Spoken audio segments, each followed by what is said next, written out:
Hello friends, myself Chandra Kumar. I am taking power electronics for electrical engineering students of 5th semester. In the previous lectures, we are discussing about the various things related to the power electronics. Now we are discussing about the three-phase, half-phase and full-wave rectifiers, which we are using as a control rectifier for the power electronic devices. Three-phase converters provide higher average output voltage. Frequency of repulsion output voltage is better compared with that of single-phase converter. Thus, the filtering requirement for smoothing out load current and low voltage are similar and easy. For these reasons, three-phase converters are extensively used in high-power variable speed drivers. Now, three-phase semi-converter, three single-phase half-wave converters can be connected to form a three-phase half-wave converter. Similarly, three-phase semi-converter uses three SCRs T1, T3, and T5, and three diodes G2, G4, and G6. RYB are phase voltages with respect to emitter and in the circuit, when any device conducts, line voltage is applied across those. So line voltage are necessary to draw. Phase shift between two line voltages is 60 and between 60 and between two phase voltages, it is 120 apart each phase. And line voltage is sine wave with the frequency of 50 Hz. The operation of semi-converters with R load, with purely resistive load, current will be in phase with low voltage depending on value of firing angle. Circuit can operate in two different modes. So mode 1, when alpha is less than 60, T1 is triggered at alpha equal to 30. SCR T1 and D6 conduct and line voltage RY is applied to the load from 5/6 to 5/6 plus 5 or plus alpha to 5/2. It will be between the 60 degrees. At 5/2, beta 2 is more positive, so converts. Therefore, line voltage RB is applied to load. This continues up to firing angle of T3 at 5/6 plus alpha.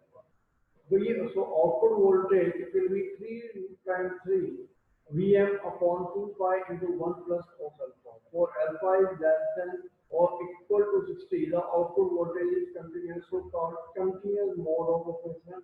And for alpha is more than 60, for some duration of time, no device conducts, so called discontinuous mode of operation. This will be the circuit diagram and the waveform of the three-phase control rectifier. Over here, you are finding that there is a three SCR connecting T1, T3, and T5 on the upper part, and the D4, D6, and D2 are the diodes which are placed at the bottom part, and load will be connecting as a resistance over here.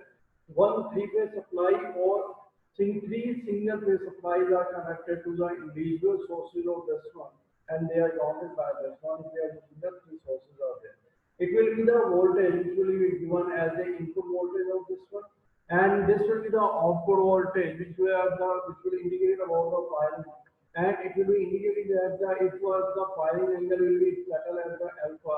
So it will be conducting from this to this. So this is the 0 point for the three phase. In place of the single phase, we are finding that this point will be included. It will be placed at this one at the exact zero value, but in case of the three phase, we are getting this point at this point, and alpha will be counting over here. If we are saying that there is a 30-degree angle, so 30 plus 30 means exactly whenever we have to just draw the waveform, we are finding that it will be conducting at an angle of 60 degrees. So this will be conducting at this point, and then it will indicate the signal output of voltage. It will be like this. So this will be the output waveform. Whenever we have to just increase the angle towards the 30 degree, then it will be increasing the 30 plus 30 means 60 degrees. So it will be start from this, and the waveform will be like this. The first one will be the 0 degree, 15 degree, 30 degree, and then for the 60 degree. So whenever we have to just increase the angle is more than 30 degree, we are finding that there is no signal we are getting at this point, because at this point we are getting that there is a zero output at the input point, output point. So three-phase full-wave control rectifier rectifier, the three-phase half-wave converter combines three single-phase half-wave control rectifier in one single circuit feeding a common load. The transistor S1 in series with one of the supply phase winding A and acts as one phase, one half-wave control rectifier. The second transistor S2 in series with the supply phase winding B2 and acts as the second half-wave control rectifier. The third transistor S3 in series with the supply phase winding acts as the third half-wave control rectifier. Figure shows the three-phase fully controlled rectifier. When transistor S2 is triggered at omega 5 pi by alpha 6 alpha, S1 becomes reverse violent transform. The load current flows through the transistor and through the supply phases winding VN. When S2 conducts, the phase voltage VDN appears across the load until the transistor S3 is triggered. The three-phase input supply is applied across the through the star-connected supply transformer. The common neutral point of the supply is connected to one end of the load while the other end of the load connected to the common cathode point. When the transistor S1 is triggered at omega t equal to 5 plus 5 by 6 plus alpha means 30 plus alpha, the phase voltage VAN appears across the load when S1 connects.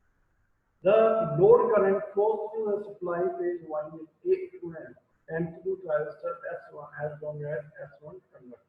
When the transistor S3 is triggered at angle omega equal to 3 pi by 2 plus alpha means 270 plus alpha, S2 is reversed well and hence S2 turns off. The phase voltage VAN appears across the load when S3 is going to convert. When S1 is triggered again at the beginning of the next input cycle of the transistor S3 turns off as it is reverse biased naturally. As soon as S1 is triggered, the figure shows the three-phase input supply voltage. The output voltage which appears across the load current assuming a constant and ripple-free load current for a highly inductive load and the current through the transistor E1. For a purely resistive load where the load inductance L equal to 0 and the trigger angle alpha is more than 5 by 6, the load current appears as discontinuous load current and each resistor is naturally commutated when the polarity of the corresponding phase supply voltage is reverses. The frequency of output ripple frequency for a three-phase half-wave converter is Fs, where Fs is the supply frequency.